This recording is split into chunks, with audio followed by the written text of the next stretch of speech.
انت لقيتي فيه هارموني وفي دلع وفي كلام وفي حد عنده استعداد، يعني حد محترم عنده استعداد يرتبط. احنا مش داخلين بقى نهزر ونلعب ونقعد. حلو. يلا بينا. على اساس ايه هيرتبط؟ يلا بينا. على اساس ايه اللي احنا بنحكيه ده، من هو ازيك وعامله ايه وبتاع ما هو مين، كل الناس بتقول لك ازيك وعامله ايه. لا، وكل ما حد يقول لي ازيك وعامله ايه اتجوزه. لا مش قصدي كده، قصدي ان انت لقيتي هارموني، لقيتي فيه كيمياء، لقيتي فيه فعلا زي ما انا بحكي كده، انت لو كلمتيه هتبقي مبسوطه. انت لما ايوه، ما دول اول 3 4 6 7 8 شهور بالكتير.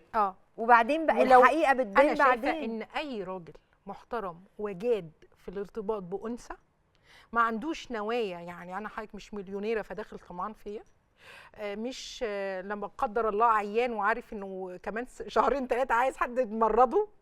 بني ادم طبيعي جاد في الارتباط بانثى، من يعني الف ب لازم ياخد فرصته، ما دام انا معجبه بيه كمان كرجل.